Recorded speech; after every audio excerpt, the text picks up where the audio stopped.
Good evening, dear Toastmasters, guests, and friends. Welcome to Toastmasters, the world's biggest platform for leadership and communication. At Toastmasters, we pride in calling where leaders are made. I am Veera Sriram, your District 31's Public Relations Manager, and I welcome you to Open Heart with District 31.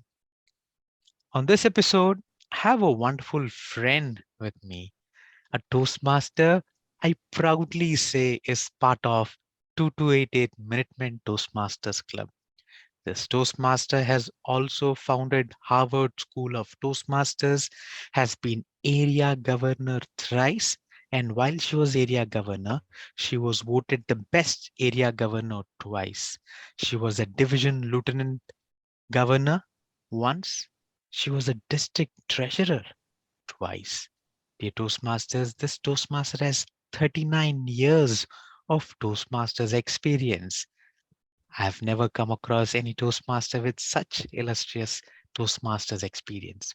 Without any further ado, let me welcome my dear good friend, distinguished Toastmaster Diane Barnes onto our talk show. Toastmaster Diane, how are you doing today? I'm doing well, thank you. How are you? Doing good, Toastmaster Diane. Toastmaster Diane, 39 years of Toastmasters experience. Would you like to share how did it start? Why did it start? Where did it start? Years ago, I used to work for TCASA Boston, which is Defense Contract Administrative Services Region, otherwise known as Defense Contracting Management Division Northeast. And I was very shy. I didn't really communicate very well. I stuttered a lot, and I didn't know what to do with my life there at work, except to go hide in a corner and leave my work to myself. I didn't make many friends. And then someone by the name of LaFern Humphrey and Roger Swenson approached me when they heard about Toastmasters. They asked me if I would like to join. I said, "What is Toastmasters? I never heard of such a thing." And they said, "Well, it'll help you overcome your nervousness when speaking in public." Me in Toastmasters? That'll never happen. I stutter, I sweat, I get so nervous, I get butterflies in my stomach, my knees would shake, and I don't think I could do that. They said, "Why don't you give it a try?" So I did. And I remember my first icebreaker speech. I looked straight ahead at that blank wall. And I refused to look at anybody because I thought I was going to fall down. I felt like I was having a heart attack. My first icebreaker speech. And I was so nervous, but I got through it. And I stuttered over my words, but I kept persevering for 39 years. Amazing, Toastmaster Diane. It's truly an inspirational story. 39 years. Wow.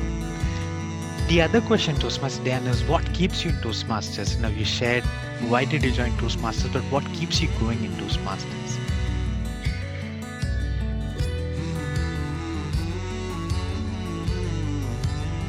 Well, I wanted to join Toastmasters so that I could try and feel more confident in speaking, not just in public, but just in general, because I was so nervous. And I thought it would be a good opportunity for me to learn and grow in the Toastmaster organization. And I found many friends in Toastmasters and through work. And it just helped me to continue to grow in that area where I was actually awarded something by the commander-in-chief of the Army base in Boston. And I didn't think that I was going to be able to make a presentation in front of a commanding officer. And it flowed so smoothly. I was just so comfortable and so relaxed. And that was after about 2 or 3 years in the program at that first point. And I remember working out of my manuals that we had, communication and leadership manuals. And the first level was Competent Toastmaster. Second level was Able Toastmaster, Able Toastmaster Bronze, Able Toastmaster Silver, and Distinguished Toastmaster. And I have now gotten 3 Distinguished Toastmaster awards. Wow. And became only the second woman in New England's history to achieve a Distinguished Toastmaster award, behind Betty Lewis Underhill, which is Bill Lewis's mom. Wow. That's some history, Toastmaster Dan. I didn't know about all that. Thank you for sharing that, Toastmaster Dan. Toastmaster Dan, now we move on to our second segment, is impact of Toastmasters on your personal life, professional life, social life, spiritual life.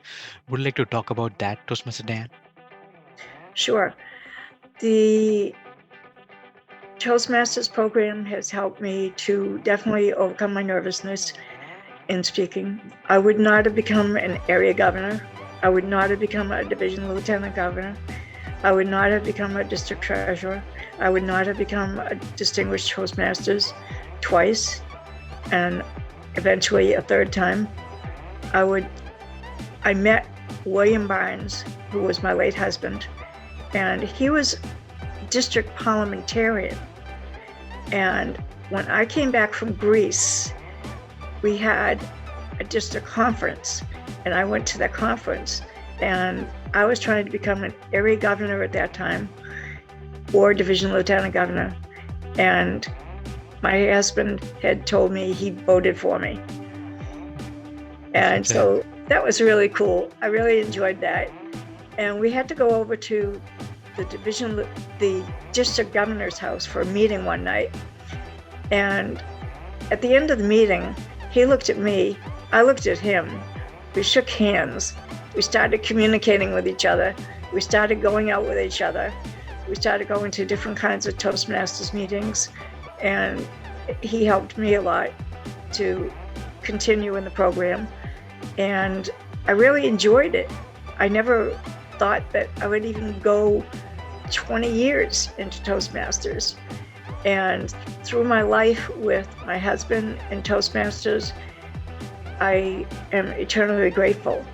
And then when he passed on, I thought that I was going to go backwards in Toastmasters and not be able to join again and not be able to speak anymore because I was too upset. And I started stuttering over my words again, like I did years ago when I first joined Toastmasters. And I said, Diane, you've got to get off your rocker and you've got to step back in that ring and go to the memorial that they had for my husband and speak in front of that memorial and do your best and continue on in Toastmasters and help those who need the help, because I was a mentor to a lot of people and I taught English as a second language as well for many years in Toastmasters and as well as on the outside of work. Truly a unbelievable story, Toastmaster Dan. So a touching story. Thank you for sharing that. Toastmaster Dan, now we move to the third segment of our talk show. In your opinion, why should our guests watching our show join Toastmasters? What are the 2 things or 3 things that they're going to gain from Toastmasters? I think everybody that watches the show should join Toastmasters. They can call any person in the club, or if they're not a member yet, they can call upon me, and I would be glad to give them some information about Toastmasters. I was helping in the membership program last year as an officer in 2288, which is Minutemen Toastmasters, and I really enjoyed helping people. There are a lot of diverse people that come from different countries and they don't speak well. and they have problems with English. I taught English as a second language for 24 years. And I want to continue in that role in helping people as a mentor to help people gain the knowledge that I had so that they'll feel more comfortable in speaking in public as well, not only in their personal lives, but in their professional lives. I have been in Home Depot for 10 years, and when I was working there, I was afraid of management. I'm not afraid to speak up anymore. I do have people that look up to me now in my current role, and they ask me, how did you get so far? Why do you know so much? Well, I attribute that to Toastmasters. Wonderful, Toastmaster Dan. Thank you for sharing that experience at Home Depot as well. That is wonderful to know that the fear, you earn the confidence, you earn the courage at Toastmasters, something our guests and audience should take a note of. Thank you. Toastmasters Dan, now we move to the fourth segment of our Toastmasters meeting, which is called the rapid fire round. Are you ready for it? Sure. Toastmaster Dan, one of a historic speech that is very close to your heart. I Have a Dream by Martin Luther King Jr. Very meaningful to me. Thank you for sharing that, Toastmaster Dan. A historic leader that inspires you every day.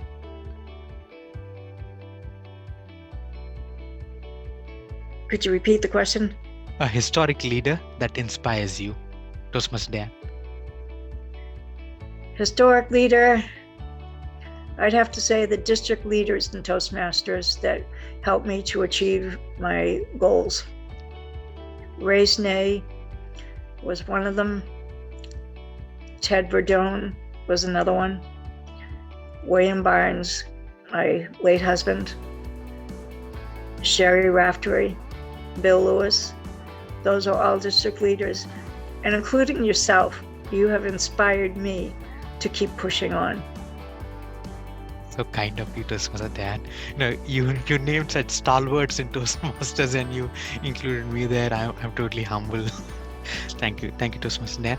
Toastmaster Dan, your personal speech that is very close to your heart, your own speech that you said, I did a great job delivering the speech. When I first got my Distinguished Toastmaster Award, I was on crutches and in a cast, and my mom and dad were on their way down to the Cape, and they were not going to come to the conference to see me get my Distinguished Toastmaster Award. They were not in favor of the program. They were not, because I spent a lot of time outside, and they did not like the fact that I was doing that. They thought I was going to get hurt. They didn't know and understand the program. And then when I stood up, I was ready to go up on stage, and I heard this voice. I turned around, and there were my parents. Wow. They decided to take a U-turn and come to the conference and watch their daughter give the best speech that they have ever heard in their life. And I attributed it to my parents. I dedicated it to my parents and to the clubs. And I spoke for my 10 or 12 minutes in front of people that I didn't think I was going to be able to do that. And that was my most memorable speech that I ever gave. Beautiful, Toastmaster Dan. It's picturesque. It's like movie, climax. Thank you for sharing that. Toastmaster Dan, a book that you like to recommend to our audience? I'm not really an avid reader, so I don't know if I have a favorite book. I don't think I really have a favorite book. Yeah, no worries there, Toastmaster Dan. A food that you like to eat, a comfort food, Dan, that you like to share with our audience? Yes, my background is Greek and Swedish. I've eaten Swedish food. I've eaten Greek food. My favorite food is Greek. I like my Greek salads. I like my chickens with the Greek seasonings. I love my lamb. I have to be careful because of my food allergies, what kind of lamb I get. But I go to a function every year where they have the Greek festivals, and I indulge in everything except baklava. I used to be able to eat the desserts and things like that, but I can't anymore because of my allergies. But I really enjoy Greek food. Thank you for sharing that, Toastmaster Dan. Toastmaster Dan, any restaurant that you like to visit often and you like to share with our members? I don't know of a favorite restaurant because I like a lot of my restaurants Got you. that I go to. There was an Indian place, actually not an Indian place, but Red Lentil in Watertown, and they're vegetarian and gluten-free place, and I love their red lentil soups and the salads that they present, and sometimes their brunches that they have. Their breakfasts are really good, and they are gluten-free, and because I am a gluten intolerant person, so I highly recommend anybody that's vegetarian or in that category go to Red Lentil in Watertown. It's a great place. Thank you for sharing that, Toastmaster Dan. Toastmaster Dan, anything else that you like to share with our Toastmasters? Any Toastmasters that you like to remember? I would like to say that if you're thinking about joining Toastmasters, partner with anybody out there. Those that have been in Toastmasters a long time and leaders in the district, they're there to help you. We are all mentors to everybody. Speak up. Don't be afraid. Thank you for sharing that, Toastmaster Dan. Toastmaster Dan, you could have been anywhere in the world, but you choose to come and talk to us on Open Heart with District 31. For that, I thank you from the bottom of my heart, Toastmaster Dan. It was a pleasure, and I really thank you for the opportunity. Thank you. Dear Toastmasters, that was our distinguished Toastmaster Diane with 39 years and counting at Toastmasters. It was a pleasure talking to her. Please do like, share, and subscribe to our YouTube channel. We would definitely be appreciated if you would subscribe. If you have any Toastmaster in mind that you would like us to have a word with, please do mention that in our chat window. Please do count how many hours I had. I always want to have a clean slate. On that note, stay hydrated, stay safe. Until next time, your Public Relations Manager, Veera Sriram, signing off. Bye bye.